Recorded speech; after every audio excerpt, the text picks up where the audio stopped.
All right, hello, hello. We're back again for another Other Ink Thursday, and this time I'm very glad to be joined by Matt McCloud of Lurking Fears. This is a game master and CEO of an organization that focuses on game masters and like getting Yeah, games events at cons. Um, if you have been to Gen Con, if you've been to Origins, if you've been to PAX Unplugged, if you've been to Gamehole Con, you quite possibly have played a game that Matt McCloud has helped organize. So uh, I'm starting a series of interviews yeah, talking to people that are in the industry but are not publishers, artists, and writers. There's so many other people in the industry that are necessary to have the hobby happen as it does right now. So I'm starting to talk to those people. So Matt, I'm so glad that you're here for my first like sort of behind the scenes sort of, or all the other people, right? All the other people other than yeah. than the creative. I mean, I hate to use the word creative, right? But like the writers and artists are Ah, making they're producing the products, but you're yeah, actually playing the products, right? exactly. Uh, Exactly. so thank you for that, Thank you. and welcome to Thank the you. interview. Thank you very much. Glad to be here. Yeah, yeah.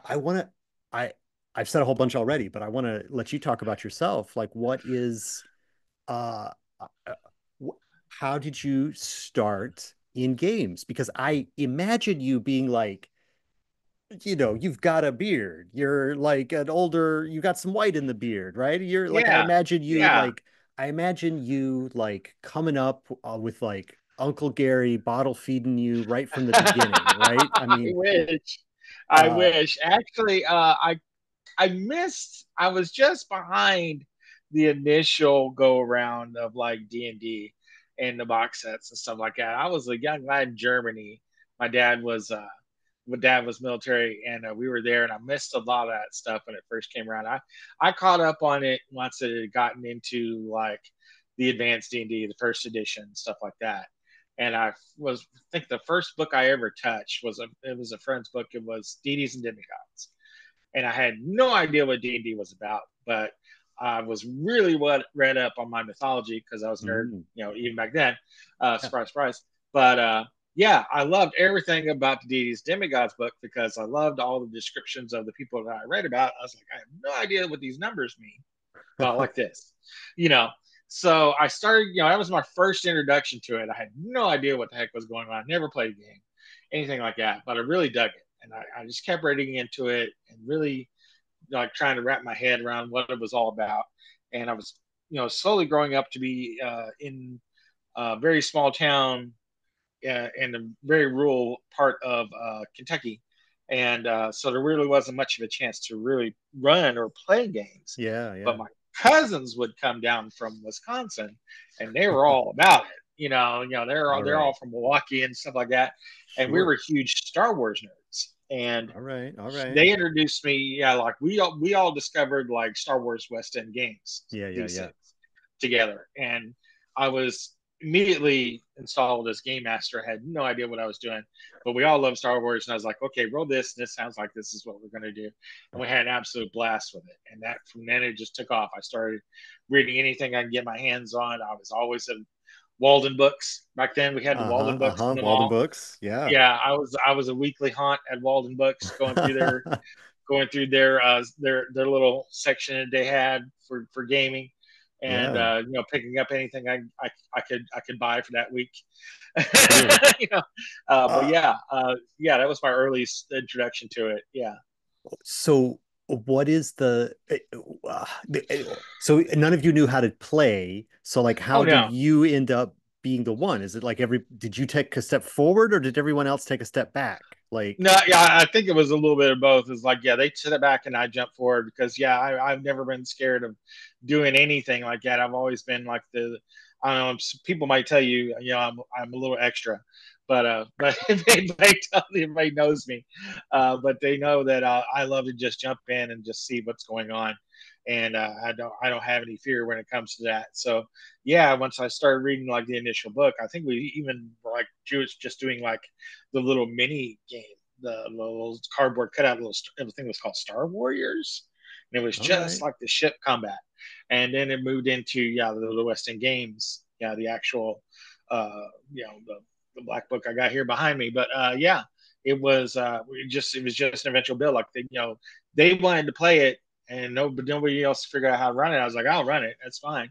I was like, I get to be all these bad guys. Yeah, okay, let's do this. Yeah, I get to be Boba Fett. All right, go, let's go. So, so like what so if they were coming, if this is like a cousins visiting from Wisconsin thing, like how did that like I mean, once you had the taste for it, right? Like, did you Yeah, find some people, or was it not yeah, until you moved to a bigger city that you found the no, people, or like what was the yeah. The more I got into it, the more I started, picking up and reading on it. Um, it was like one of those, 80s high school. I mean, literally, I graduated in '89, so it was literally one of those '80s high school moments where I'm like there in the Walden books, and like coming down the aisle is like the quarterback and like the tight end from my football team coming down the aisle, and I'm like, oh crap, they're going to pick on me being a nerd, blah blah blah blah. And they uh, started picking up a Star Wars book, and they started reading through it. I'm like, mm. oh, you want to play? And they're like, yeah, we want to play. You know how to run it. I'm like, oh, absolutely, yeah. So from then I was in, like I was running the games for like the entire offensive line of the Meade County Green Waves. So, I, that that's like the best way to do it, right? Like, yeah, wow. Okay, that's pretty great. So yeah, I imagine like that late 80s, early 90s era. I mean, that was in some ways like a golden age of role playing, right? Because you had Vampire and you had the Paranoia and you had exactly. Traveler and you had Hmm. West End Star Wars and you had obviously D&D and D&D Yeah. was so full of like I'm thinking of Dark Sun and Ravenloft for the first time and like all of those things. Like there was just of course Palladium was out there too, so they've got all of their books and all of their games. So like, Oh, it truly was the golden have I age. missed Yeah. any? Are there? I mean, I'm sure I've missed some, but like, No, no, yeah, which there was were tons of them. Yeah, I which mean, we was played a lot your of we played a which were your lot of Paranoia. jams? We played a lot of Paranoia. We played a lot of Star Frontiers, which I now call Traveler on Training Wheels. But I mean, it was TSR's attempt to get some of that Traveler money, and it worked. It worked really well, especially for people that didn't know or quite how to wrap their head around the little black books of Traveler, because it could be a little daunting. Um, yeah, I played a lot of that. Second edition, yeah. I mean, yeah, you're like you said, it was the golden age. Second edition was coming out soon, and with all those black books, I mean, those box sets. Like you said, there was Dark Sun, there was Birthright, there was Forgotten Realms, there was all that wonderful stuff. Dragonlance. All that we played all of it. We there wasn't anything we wouldn't at least try. And then there's weird fringe ones out there too. Like the Morrow Project, or Oh yeah, yeah. Twilight 2000 back then was a completely different animal than it is now. Yeah, there was definitely some fringe ones out there. The other TSR one, their apocalyptic one, what is Gamma World? Gamma Gamma World, World, yeah, Gamma World. yeah, a lot of that kind of stuff. My favorite though, still that I go back to this day, it was like the one game that I always wanted to play but never ran. Uh, I just loved the feel of it because I was always a huge spy fan. Was the James Bond RPG? Hmm. I forget the name of the group that put it out, but it was so on point for James Bond. It was the only game I know that had the rules for seduction, and it was amazing for Oh, like a 16-year-old boy. It was really really cool. There's like sure. three stages of seduction. There was the look across the room, and then the initial meetup where you have the initial introduction, and then the your place or mine kind of thing. That was like the three stages. I was like, oh, that's so awesome. That's that's the way Sean Connery used to do it. That's for sure. Exactly, exactly. Wow. Yeah. So I don't want to make you walk down memory lane too long, right? But like, Sure, so sure. like all of this stuff, like I mean, we're gonna skip forward a bit because like I know Lurking Fierce has been around for like 5 or 6 years or something like That's that. on But our like, fifth year right now. Yeah, yeah, so yeah. like what? I mean, was it? It sounds like it was just once you were in and once you were hooked on it, once you were like the guy who could do it, right? You just kept doing it, right? At every con or whatever, right? So Kept like, getting bigger and bigger. Yeah. which which like at what point were you like, no, I need to like how does the process happen of like, look, I'm gonna go to Gen Con and I'm gonna run 12 Hmm. games in 4 days with that's what I'm gonna do at Gen Con and I get my free Hmm. badge and all that kind of stuff. And to go from that as like an individual to be like, oh, but what if we bring in 17 other people to do this? And I'm sure it didn't start with 17, but like Yeah. what's the idea No, of like putting it yourself kind of together did. into an organization? Yeah, it kind of did. Honestly, I fell in with a group. Oh, I want to say close to 8 or 9 years ago with a group called Rogue Cthulhu. You might have heard of them. They I were think I big have. and I think I big at have. Origins, and they ran almost exclusively Call of Cthulhu stuff. And I worked with them a lot, and they were a fairly big group. And it was run by a great guy, great friend, Byron Wingate and his family. And they showed me basically how that kind of worked, how the organization worked, as far as like getting a group of GMs organized and being able to talk with cons and getting the best comp that you can for them and stuff like that. And I saw, yeah, like what we're talking about behind the curtain, how all this worked. And that group fell apart. It just we start people started wanting to do other projects and things kept going on. So I created Lurking Fears, and with the vision of all the horror stories I hear from my GM friends and my other player friends that go to Origins and Gen Con, go, oh, we spent all this money and this guy just read from the screen and it was horrible, blah blah blah blah. Mm. And I'm like, I know a bunch of GMs that are way better than that. So that was like my one goal, is like, we're going to run awesome games because we know what we're doing. And my number two goal was to reach out to publishers to say, hey, we love your game. We think your game is awesome. We see you here at the booth at the con, but no one's running your games. Yeah. How are people going to buy your games if they don't know what it's about? Can we take care of that for you? Yeah.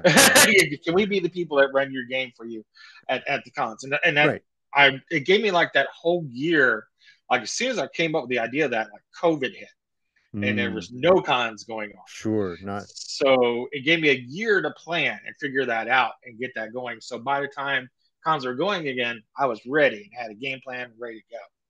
Yeah. I mean, what are some of those conversations like? Because like I know obviously Wet Ink Games has used Lurking Yeah. Fears to get some of our games run at cons and stuff like that. So Oh yeah. like I've seen it from my side, but like like you said, you're not afraid of things. So you just like walk up to like, Call of Cthulhu or not Call of Chaos. You just go to the Chaosium booth and you go to the Mm-hmm. Free League booth and you're like, hey, yeah, let's make a deal, right? I mean, is it I just take as just like it's that just or like that. I'm like, take me to your event manager. Who's your event coordinator? You don't have one? Well, that's okay. Let's talk about that. And that's where we go. Yeah, I mean, basically, we want to run games that we want to run anyway. Sure. I mean, people approach us all the time, and we dig the game. Absolutely, yeah, we'll run it. But most of the time, we're after games that we already play or want to play, and we'll Right. approach those people and like, who do you have that's taking care of that? Do you have somebody taking care of that? No. All right. Well, how about we take care of that? Because again, like you go to any con and like this game is like supposed to be stupid popular, but like there's like 3 games on the schedule. You're like, no, we take care of that. We do much better than Right. that. Why is that? How is that person? How's that product getting sold if all you can do is see it there on the table? Right. You know exactly. You want to. Our motto is try it before you buy it. We want to be Mm. the try. We want to be the Yeah. try it. You Yeah. know. Yeah. Yeah. And Yeah. obviously you've it's an overnight success, all right, in Oh 5 years, yeah. 6 years in the making, right? But like Yeah. I mean, obviously people have been receptive to this pitch as far Mm-hmm. as like, you know, um, because the other thing that we should say is that this is a paid service. Like you're not Mm-hmm. purely as your relationship with the companies is a paid service. Like Yeah. it is not a volunteer operation. You're like, look, No. I'm gonna get uh, 20 instances of your games run over the weekend of, Yeah. and you're gonna pay me for my work, right? I mean, Mm-hmm. Mm-hmm. um, and that's Yeah. a good business deal. Or you make it a good business deal, I guess. If you're getting Yeah. the action on it. absolutely. I mean, yeah, the good thing about us is as an independent gamer group, like we're not solely Chaosium. We're not solely Cyberpunk. We're not solely blah. We Right. run everything. So we can classify ourselves as an independent gamer group. And as being able to do that, we are able to garner a lot of comp that exhibitors can't. A lot of the bigger cons like Origins and Gen Con are more open towards giving compensation like badges and hotel rooms that the GMs can share and blah blah blah, blah that we can pass on that saving to the publisher. Like that publisher doesn't have to bring in X, X GMs and have to pay for their rooms and their badges and stuff like that, like they normally would. They hire us at a much lower rate, you know, Sure, and we sure. make it attractive to them to make it a no brainer. Right. Once we dial it in for them, we're like, this is what we're looking at. We can run 2 games, we can run 200 games. You tell us how many you want, what you want, provide us the materials, and we run it. Yeah. That's what we do. Well, and at this point, that I'm sure the first time you did that, you had that conversation, you don't have like a track record or whatever to like point to, but like now you've got like 5, 6 years of like, uh-huh, and you can Exactly. see our room was here and we did this and this many games, and you've got those, you've got the proof in the pudding or whatever.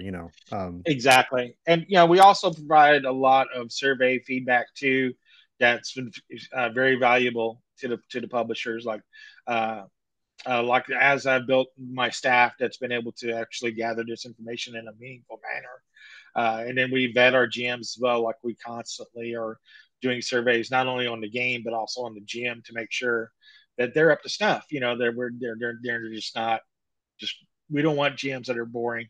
We don't want Hmm. GMs that are not going to be exciting for the players and be able to represent the product in a great way.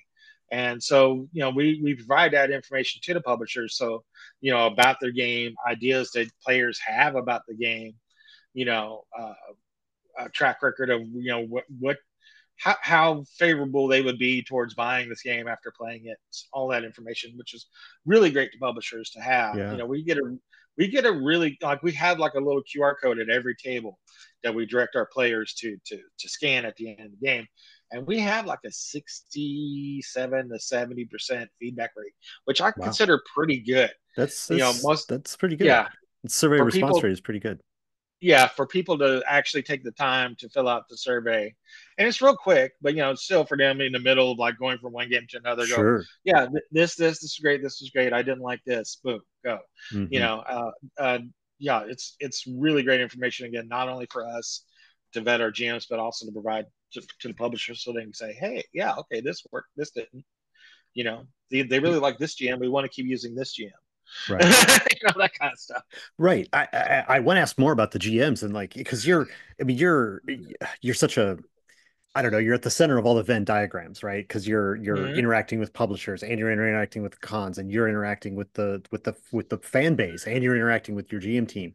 And there's probably others in there too that you can tell me about. But like before we get I want to go back just a little bit and ask you about the name Lurking Fears. You mentioned like Yeah, games that you want to run games that you want to play and you picked the name because it was sort of like the fears that of the stories that people have heard of bad GMs or whatever.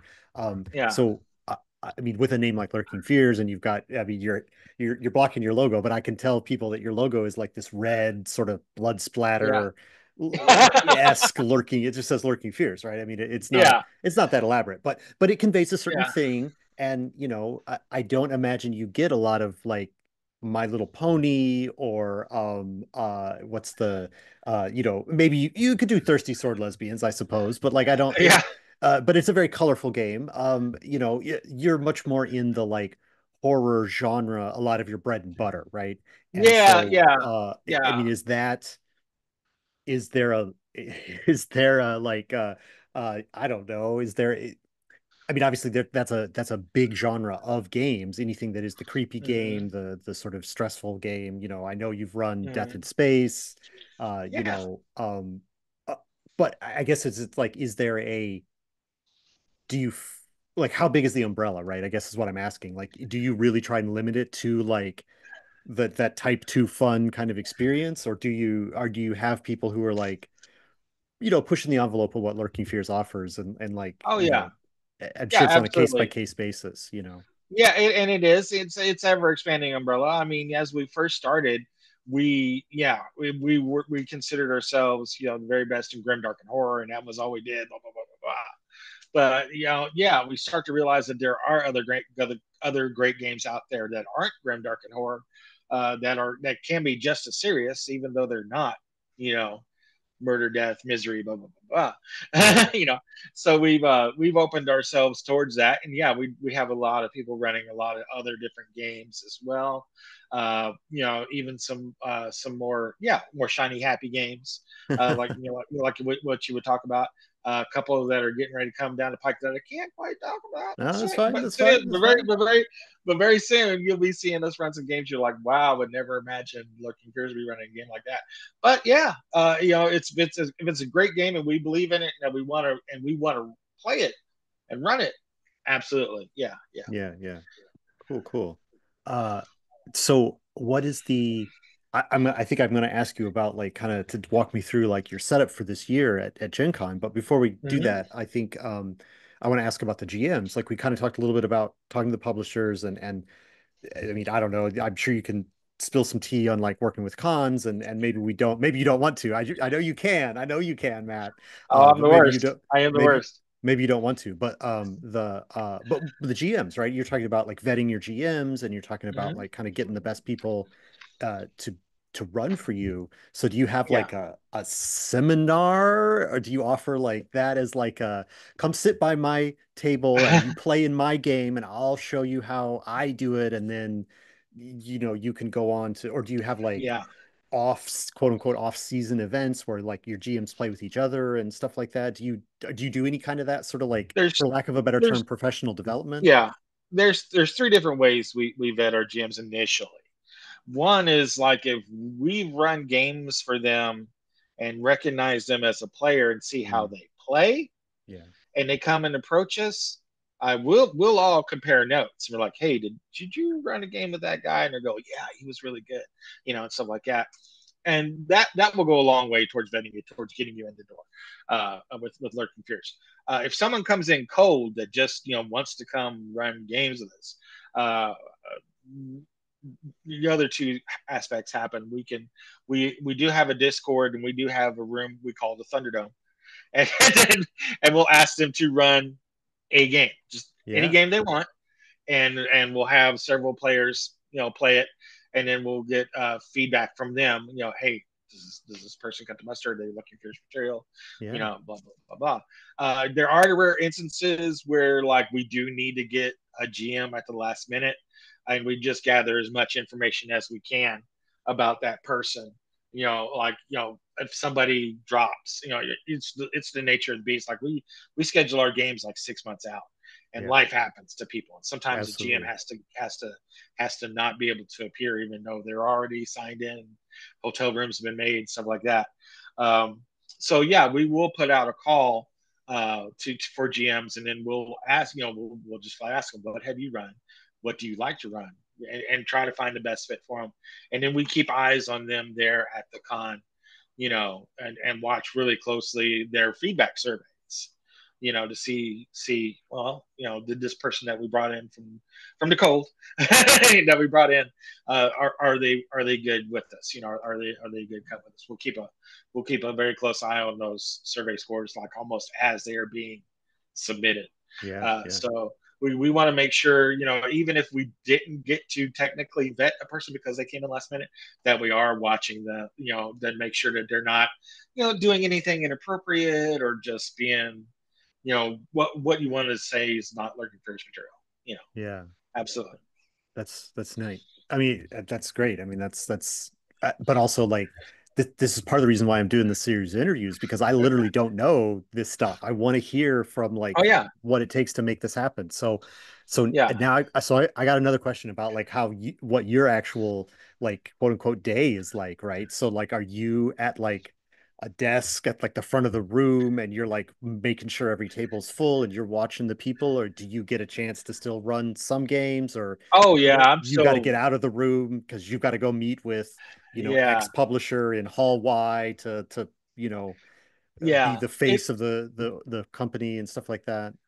Yeah, it's about half and half. I mean, I used to run those 8, 12 games con, and I found as yeah, like you just say, as you get more busy, as more people are requiring more time of you, you just can't.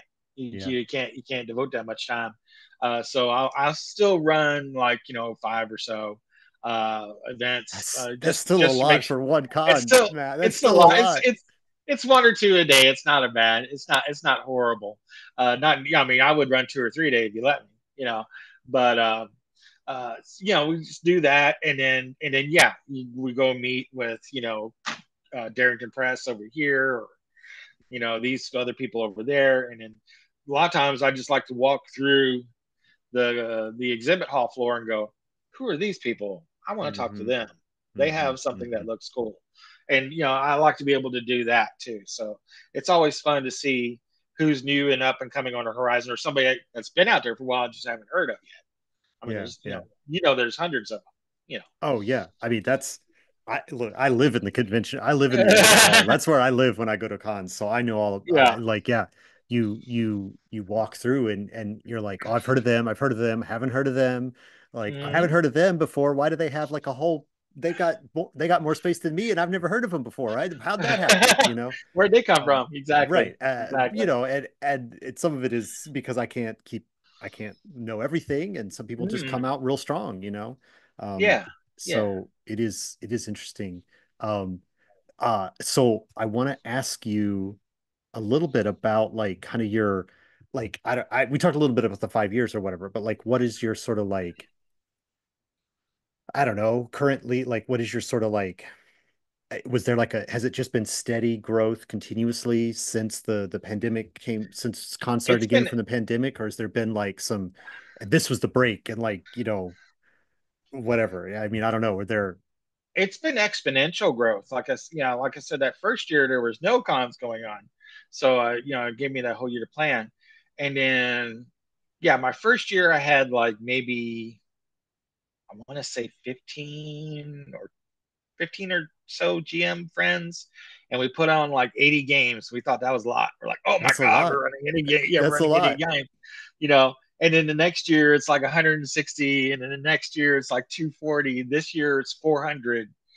So it's just I been mean, yeah, exponential growth. that You know, is that's a yeah, straight it is line, straight on up. straight. Yeah, it's completely. It's snowballing into something really, really big. And again, yeah, our name gets more and more out there. People want us to run their games, and we're excited to do it. It's the thing that we're coming into now is like we're on like a huge GM recruiting drive. So Sure.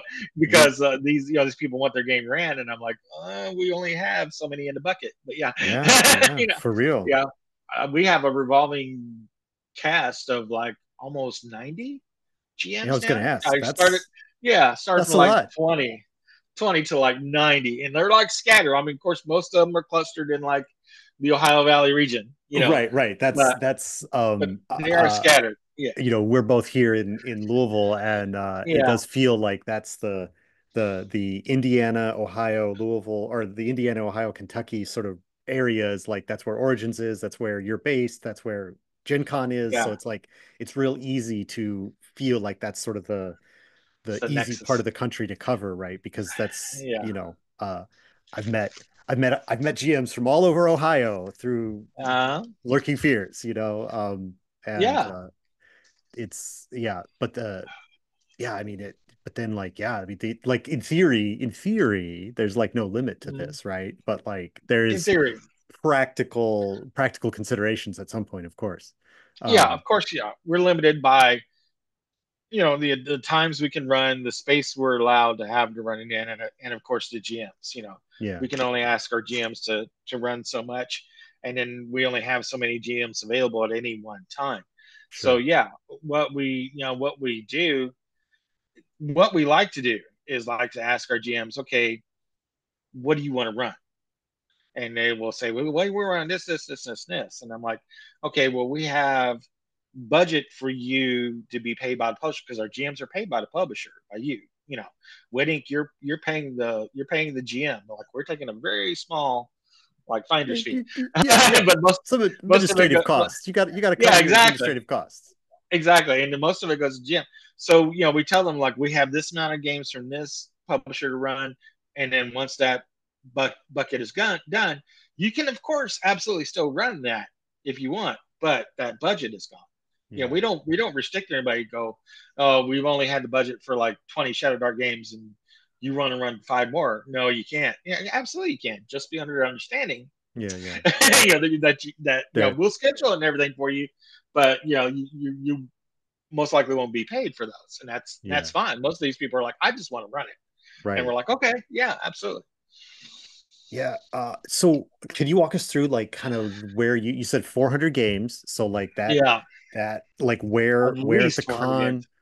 con were you? Like how like what tell me all the details. What was Gen Con like this year? The most recent con, at the time of this Yeah, recording, it was a couple weeks ago, but like yeah. what Oh, it's yeah, exhausting. Yeah. right. It was Sure. exhausting. Yeah, we were at two different rooms. We almost were at three, but they were able to combine two rooms into one large room. We ran almost exclusively free league room games in what we had in the room right across from the exhibit hall. They had their own room that they paid for to be able to have as like a second point of sale and a small game room, like 10 table game room. And we ran like mostly 2 hour games out there, like Yeah, yeah. shorter, That was the shorter demo. duration Oh, games. Yeah, yeah. yeah, I, yeah, I yeah. I mean, I was hanging uh, out with one of your GMs, so I got a little okay. preview of that room, Yeah, yeah. So that's where we run that stuff. And then we had like a much larger room, the Lurking Fears room, where we ran everything. In the JW Marriott, it was a huge room, had like 30 tables. In the JW Marriott, and there in the White River Ballroom, and yeah, we ran like the bulk of all of our other games, including like the 4 hour, free league games in that room. Of course, like wedding games and all the other stuff. yeah, So yeah, we that one was going nonstop every day. So yeah, to have all that going, it's a lot. So you're constantly going like between the JW Marriott, which isn't horrible far away, but it's a hike. yeah. Back to the convention It is technically center. touching the convention center, like Yeah, by technically. a skywalk. Yeah, yeah, Uh-huh. but yeah, skywalk and a couple blocks of walking, but still, not too bad. But yeah, you were humping, getting back and forth between those two today. So you were fortunate if you signed on to just do like the 2 hour free league rooms that you could just have to worry about getting to the small game room across from exhibit hall, or you were doing like mostly the 4 hour games or the other type of games, in the JW. If you could get to where you were like solely in one or the other, you were doing good because you didn't have to like, mad Uh, dash from I, one game to the other. right. Yeah, I can't. we always schedule an hour break in between our games anyway, just to make sure that you guys got time to get a break and do something. But Sure. yeah, on those days, if you had a different game, different area, I mean, just like the players, we always allow a little bit of a time, like 5 or 10 minutes for players, stragglers come in last minute because we know they may be back in Union Station for one game and then trying to get to this one. So Right. it's just part of it. We try to allow for that time. Sure. So, I got another question for you about because Sure. I know there's prize support. So like Mm-hmm. how does that work? Is there like what's that? Because like players are walking away with product. Yeah. Yeah. Like so like how do you win at role playing? Yeah. How do you win D&D? Yeah, that's a great question. Yeah. But no, like we do this pretty exclusively at Origins, a little bit at Gen Con, but mostly Okay. exclusively at Origins. We have, because we control it much easier. We have like a prize shelf, set of prize shelves, and we ask publishers, to donate some product, and we try to not ask for like their core books or something like that. We want something, that's an addendum, Yeah. to draw the person into the product, like dice, a screen, a module, something like that. Some kind of source book that will get the player interested in it, in the product. That they'll hold this and see the booth at the con and go, oh, I've got this, I want to get that. I, You know, I I could literally tell you that it works because somebody at Origins came by and like, hey, I won this supplement. What book goes with this? And then we could sell them the core exactly. book from our booth. That's the whole plan. I mean, that's what we wanted to be able to do. We want to run a great game, get them excited about it. But yeah, as they play the game, at the end of the game, also, when they're doing the QR code and stuff like that, we will have the players vote, and just put a name or number on scrap paper, the player of the game. And it could be anything. They did something cool. They made the critical role at the end. Anything that person thought that the other person did was cool. Yeah. you know, the world of cool, that kind of a deal. And then, yeah, from that, we name that person, we name that person at the table, and like, you're welcome to go pick up something from the prize show. And they're always really excited about that. And usually, the people that come to our cons, come to our games religiously, they go knowing and expecting that. But for new people coming in, they're like, what, I got something, so yeah, that's really cool for them to see that and be able to get in there. And yeah, they get their hands on a product, some sort of starter product that will get them excited in the game that they already were interested in playing. So yeah. Right, right. And presumably the game they just played Yeah, often, I exactly. imagine. Yeah, absolutely. Uh so I want you were talking about recruiting drives, so we're going to talk about that at the end. But before we get to that, what do you think is like next? Like what are you trying to do for, I mean, obviously cons don't really go in seasons, but like the summer, I Yeah. imagine Gen Con is sort of you got to do Origins and then Gen Con, and then like maybe you get a rest a little bit before you have to. I wish. I wish. But anyway, uh like what's coming? Not necessarily what's coming next, but like where would you like to see the Lurking Fears grow in the next cycle of the by the end of by a year from now, at the end of Gen Con next year? What would you like to see Lurking Fears to have well, done? it is, yeah, it's something that we're actually working on right now. And it's going to be becoming a reality in the next year.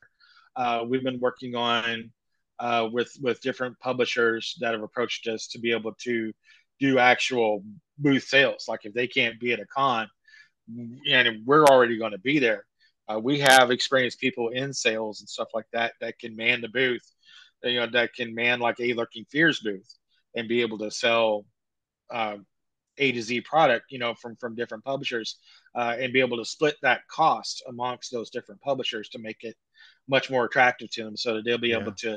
to have their game at a con that they may not even have thought of, or not on their radar, and just see, just see if that works for them. And then there's other publishers that are looking for us to exclusively do their sales, and we're excited to do that as well. So I mean, so to be able to not only run the games, be I guess part of event marketing, but in that now branching into the actual sales of the product, that's a huge thing for us. It's an Yeah. untapped market that we've had before, that we haven't had, luxury to do before, but now it's becoming a reality. We're really excited to dip into that. Yeah, I know a lot of the smaller and medium-sized cons, they'll often put like, okay, here's the RPG area, and they're like the two RPG vendors are in a room with all the tables playing games, and like that's a real mixed bag if you're one of those if you're a publisher at one of those tables, right? Because Yeah. the traffic is lower because you're not in like quote the main area, but then like you are Mm-hmm. right there next to the people who are already playing role-playing games, so like maybe it works out. But like I could see it really working if as an adjunct, right? Like if you've Mm-hmm. got um that capability, especially at those medium-sized conventions where there's, obviously Gen Con, it's only sales in the exhibit hall. That's their rule. Yeah. And that's whatever. I mean, that's the way they've designed the con. And but Mm-hmm. like some of those other ones I could see, yeah, like, here's our sales staff and like come on over and buy the game right here. Exactly. I mean, that's That'd one be thing pretty that we cool. we we realized with working with like Free League, because like we would work in that 2 hour room right across from the exhibit hall, and that was like their second point of sale. and they approached us and they were like, "Hey, can you handle this room? Can you do this room?" And like a couple of our people are really good in sales. Betty and Chris, I'll go and talk about them. But yeah, they're really good at book sales. Look, Chris they're worked on at my like list for this like for behind the forever. scenes Yeah, this behind the scenes definitely. series. So Definitely, they definitely worked in sales and are familiar with it. And they're like, yeah, absolutely, we can. And then that just kind of opened the door for us to be able to work with other publishers as well as them to be able to do their sales as well as do the events. So it's a win-win for everybody because they already know us. They know they're confident in us. They know how we work, and it makes it a much more easy transition rather than trying to put your trust in someone that you don't know, with your sure, product. You sure. know, So they were that was this con like at or with that Gen Con they that demo room was you selling the product in the demo room and then um yeah, but so yeah. cool. And then like Chris was out there as well, like out on the floor. Hmm. So yeah, it was a big move for us this year, and it worked out really well. They were really excited. We've been talking with other publishers about it. They're definitely interested in it. And, got like going to other cons that they haven't been able to go to or not really sure about. And it's like, well, we could do this for you again, like we do with the GMs for much less cost because we'll split it amongst like three or four of you rather Yeah, than one yeah, of you trying to buy a booth. Here's three or four of you sharing a booth. How's that work? yeah, That's much more attractive, for them to do.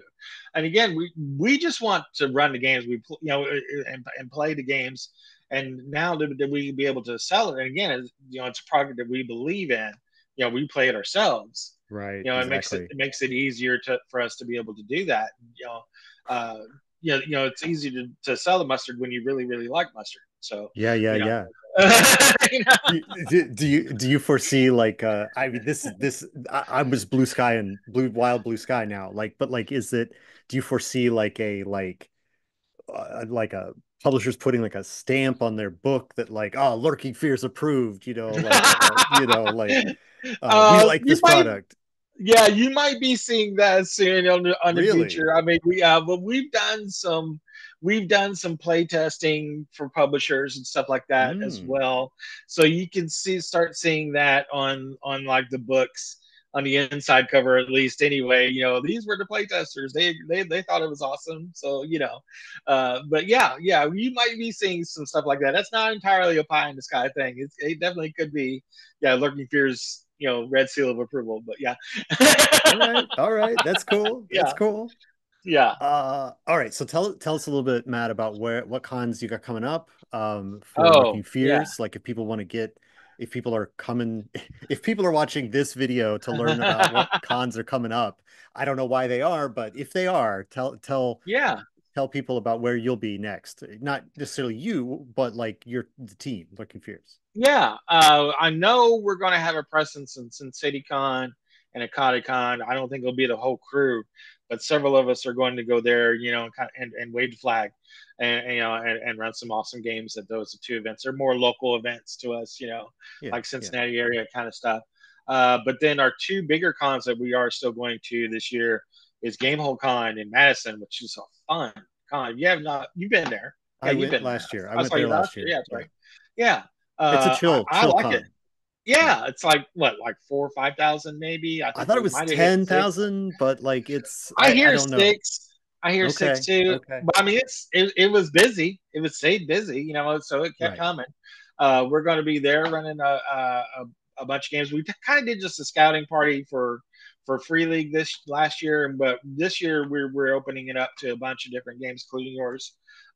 We'll be there running a bunch of those kind of games. We won't have our own room yet, but we're working on that. Like Sure. we're proving ourselves to them. They don't know us. That's fine as Right. well. But yeah, we're working on it so that they'll go, oh yeah, these are the guys that do this. Yeah, let's give them a room. And then of course we'll be at PAX Unplugged, which is one of our favorite cons to go to as well, Oh, right around Christmas yeah. time. So yeah, Yeah. PAX absolutely great Unplugged con. is a great con. Another Yeah. very chill con. Like I mean I don't want to it's not a bad thing, but Gen Con has no chill at Yeah. all. Like you've got to be on. It is wild times. So these smaller cons have a bit Yeah. more laid back Yeah. vibe for sure. So yeah, Gamehole and Yeah. PAX Unplugged, those are good ones. Yeah, Uh, it's crazy to say like 6, 10,000 people are chill, but yeah, 100%. Yeah, it well, is. compared to But compared to 71,000. exactly, it is. You're hit the button on the head. I always compared Gen Con to like Disneyland. It's amazing Mm, and shiny and really fun. There's no way you're going to see everything the entire con, but just get what you can out of it, enjoy it. yeah, Exactly. yeah, for real, for real. It is. It's well, and this is the thing that I talk to other people about. It's like if you want to like watch old bad movies at Gen Con, you can do that. If you want to like go look at people dressed up like anime characters, you can do that. You want to dress yourself up as an anime character. Great. All kinds of seminars. So you could learn about the history of role-playing games from like people Mm-hmm. who have studied it and interviewed like the creators of the original games. Like and never go to the exhibit hall. You could do, Yeah. it's like 10 different conventions all happening Oh yeah. simultaneously. And um The whole city is Gen Con. I mean, I've ran games everywhere from like hotels to restaurants, to the con itself, you name it. I mean, I ran the very first Gen Con game I ever ran. I always loved it. Um, it was an actual scheduled, like in the catalog game of Call of Cthulhu. It was in the Tilted Kilt. I'm not sure if you're familiar with that restaurant, I that think I've particular heard of that restaurant. one. I think I've heard of that Yeah, one. I can it's I kind can of guess its yeah. theme. Yeah, exactly. It was a very interesting restaurant. It's very hard to keep your attention on the game while all the restaurant stuff is going on around you. But yeah, it was an actual scheduled event. I'm like, are you kidding me? We're here in a That's restaurant that's and all this is going on. But okay, all right, here we are. that's that's that's wild. All right. Roll for initiative, everybody. Here we go. Exactly, Um exactly. all right. So if people have watched this video all the way to this point, they, tell and they're interested in being a GM, joining Lurking Fears, they think they Hmm. got the chops, they think they got the interest. How Yeah, can people do that? Where can people join? Where can people find Lurking Fears? Where can people submit themselves to your yeah. process? Absolutely. Actually, I'm going to that right now. Biggest, easiest way because we're always watching it all the time because I'm always throwing something on it because I'm a megalomaniac like that. But you can always find us on Facebook, and we have Looking Fear. We're only one Looking Fears on Facebook. You can holler at us there and see what's going on, and also keep up with what we're doing. There, we announce everything that we do there, and then like you can also go to our website lurkingfears.com. We have an actual website now that you can go in and be able to contact people. Go to the contact page and be able to say, hey, I'm a player, I'm a GM, I'm a publisher. How can I get involved? And then so it fills out a little form that you can go to find out what you want to do. Be able to work with us. We'll be glad to check it out, see what's happening. Yeah. All right. Well, that's great. Matt, thank you so much for talking to me tonight about Thank you, Lurking Matt. Fears, and I'll look to see you in Madison in October, if not Yeah. before, because we do live in the same town. But it's one of those things where like I only see you at cons, so Right.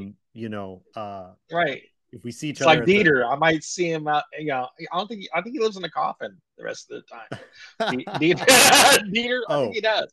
uh, he might. I have actually seen him in Louisville, but I usually see him in other cities because we go to Yeah, cons and work them, and that's when I see him. Um, exactly. yeah.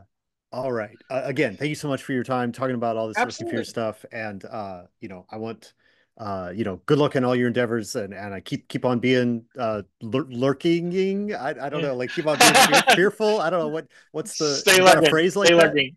Stay Stay lurking. lurking. Yeah. All right. Well, stay lurking But to yeah, you. And thanks everyone who watched this video. thank you. Stay lurking. Absolutely. Thank you, Matt. Thank you for all you do. Absolutely.